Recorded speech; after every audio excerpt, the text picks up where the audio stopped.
નાખી દઈશું.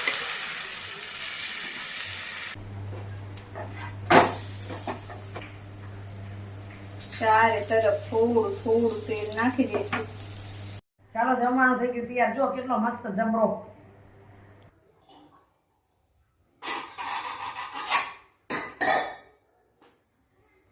નમસ્કાર મિત્રો, કેમ છો બધા? સ્વાગત છે તમારું નેચરલ લાઈફ વિથ દીનામાં. હું દ્રષ્ટિ પટેલ લઈને આવી છું એક ગુજરાતી રેસીપી. મમ્મી ઓફિસથી આવ્યા નથી, મમ્મી અને પપ્પા તો આવશે ત્યાં સુધી આપણે થોડી તૈયારી કરી લઈએ તાકી મને વહેલું જમવા જોઈએ એટલા માટે. તો આજે આપણે બનાવવાના છીએ ટ્રેડિશનલ હાંડવો. તો હાંડવા માટે ઓલરેડી મેં ગોળો આનો નાખેલો હતો, જેની અંદર છે આપણી એક ભાગની અંદર ચોખા અને બાકીનો જે ભાગ છે એની અંદર મેં ચણાની દાળ, તુવેર દાળ, મગની દાળ અને અડદ દાળ અને મસૂર દાળ, એ 5 દાળ લીધેલી છે. સરખા સરખા જેટલા ભાગમાં ચોખા છે એટલા જ ભાગમાં દાળ છે, બધા પલાળી અને દહીંની અંદર એને પીસી છે મેં. તો આપણો બેટરમાં જુઓ સરસ આપણે આથો આવી ગયો છે. હવે એની અંદર નાખવા માટે લસણની મરચાં અને આદુની પેસ્ટ છે, એક ગાજર છે, અડધી દૂધી છે અને બીજા સિંગદાણા છે જેને પલાળીને મેં લીધા છે. આ તો આખા છે. હવે આને આપણે કચરા ખાંડી નાખશું. તો ચલો બનાવીએ ગુજરાતી હાંડવાની રેસીપી. તો એની અંદર સૌથી પહેલા દૂધી નાખી દઈશું, ગાજર, આદુ મરચાંની પેસ્ટ, સિંગદાણાનો ભૂકો નાખી અને મિક્સ કરી લઈશું.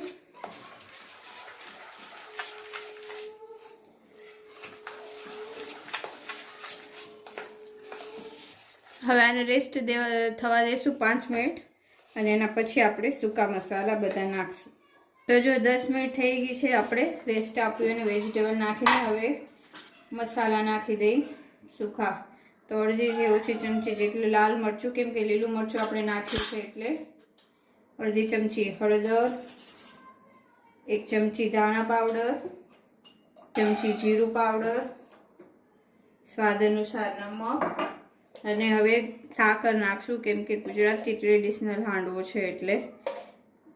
ખટાશ તરીકે તો ઓલરેડી એની અંદર છે, દહીંથી આપણે કર્યું હતું એટલે. અને હવે એની અંદર સાકર નાખી એટલે સરસ ટેસ્ટ આવશે. તો જો મસાલા આપણા મિક્સ થઈ ગયા એકદમ. હવે આપણે બનાવતા આવશું. ટ્રેડિશનલ હાંડવો તો કુકરમાં ને એમાં બનાવે, પણ હવે આપણે તવાવાળો બનાવશું. જો નોનસ્ટિક તવો મૂકી દીધો, એના પર થોડું તેલ ને જ્યાં સુધી આમ થઈ જાય ને પહેલાં જ આપણે રાઈ, વચ્ચેથી આ ઊંચો છે એટલે એ તકલીફ આવશે આમાં. એટલે છે ને આપણે અમદાવાદ મૂક્યો 2 ઘર થઈને હવે એક લેવો પડશે અહીંયા તવો અને સ્ટીમર. મને લાગે છે અહીંયા લેવું પડશે બધું. ને ઉપર હવે આવી રીતે તલ પાથરી દેશું. પછી આમ એના ઉપર આમ થોડું થોડું તેલ નાખી દઈએ એટલે વઘાર થઈ જશે. હવે નાખી દઈએ. ઉત્તપમથી થોડું જાડું એવું આપણે દળ રાખશું. તો જો બીજી વખત છે ને હું વઘાર નથી કરતી, ઘણા વખત 2 સાઈડ વઘાર કરે. હું જ્યાં કાચા તલ છે ને જ્યારે આપણું ઉપરનું પડ પાકે એટલે જો સુખાય ડ્રાય થાય એના પહેલા જ કાચા તલ નાખી દઈશ એટલે એની અંદર ચીપકી જશે. અને પછી એક વખત ખાલી હલકે હાથે આપણે આ તવાથી પ્રેસ કરી દઈશ એટલે તલ ચોટી જશે. અને સાઈડમાં આ જે તેલ છે એને આમ ફરાવી લેવાનું એટલે આવી જશે બધું. મીડિયમ ગેસ ઉપર આને પકાવશું. આ જૂનો તવો છે ને અમારો વચ્ચેથી ઊંચો થઈ ગયો છે એટલે એક ફ્લેટ હોય તો સરખો થાય. જો એક તો નોનસ્ટિક તવા ઉપર બનાવ્યો, હવે કીધું ટ્રેડિશનલ હાંડવો બનાવી તો એના માટે મેં અગારોની ટ્રેડિશનલ હાંડવો આપણે બનાવશું. આ કઢાઈ જે આપણે મંગાવી હતી અગારોની હાર્ડ એનોડાઇઝ કઢાઈની અંદર.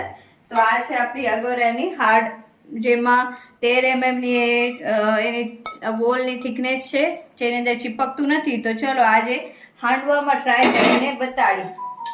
તો એક એ બાજુ બને છે તવામાં અને એક બનાવી આપણે ટ્રેડિશનલ. તો એના માટે થોડું તેલ લીધું. જ્યાં સુધી આ તેલ ગરમ થાય ત્યાં સુધી જો આને પલટાવી લઈશું.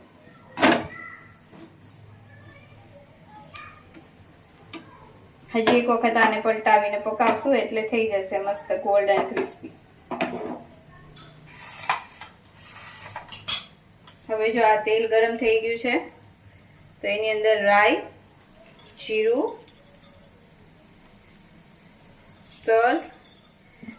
તલ ફૂટે અને પેલા જ આપણે નાખી દઈશું. બહુ જાડું થર આનું પણ નહીં બનાવી, કેમ કે પહેલી વખત છે એટલે ટ્રાય કરવા માટે બસ આપણે આમાં મસ્ત જ જશે, સરસ ઉતરી જાય છે. કડાઈ બહુ સરસ છે આ, તરત જ ઉતરી જશે. આનું તો ઢાંકણ પણ છે. આપણે ઉપર તલ નાખી દઈશું અને હવે ઢાંકણને ઢાંકી અને પકાવશું. આનું તો બહુ સરસ છે, ઢાંકણ પણ છે એટલે પેક થઈ જાય અને સરસ એક સરખું ઈવન પાકશે. જોજો આ બાજુ આને પલટાવી લીધો. આના પાછા કડા છે ને પકડીને આમ ઉથલાવી ને પલટી સરસ મારશે. જોજે ત્યાં સુધી હવે આમાં બનાવી. આમાં હવે નવું વઘારની ટ્રીક કરવી પડશે. રાઈ, જીરું. હવે આપણે ઉપરથી તેલ નાખશું આની અંદર. આપણે સાઈડમાં ઈ હાલી ગયું પણ ફટાફટ નાખી દઈશું. આપણે પલટાવી લઈ તો જો આ બાજુ આને પલટાવી લીધો, એ બાજુ બીજો ચડી જાય છે.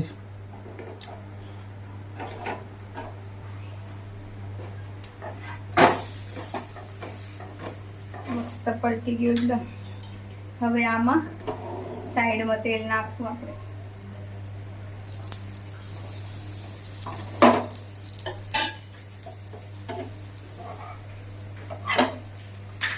એવી જ રીતે બીજી બાજુ ચારે તરફ થોડું થોડું તેલ નાખી દઈશું.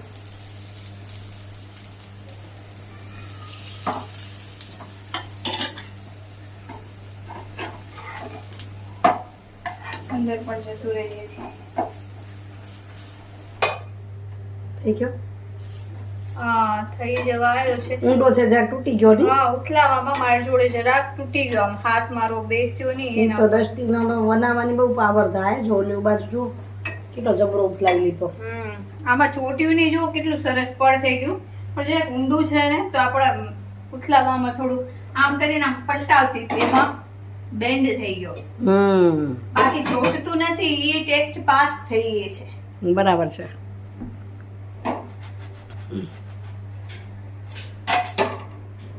જો ઉથલાવાની પાવર થાય. ઊંચો કરતા પાછો ભગાવી દે. ચાલો હું કરું જમવાનું તૈયાર. ત્યાં ચાલો જમવાનું થઈ ગયું તૈયાર. જો કેટલો મસ્ત જબરો.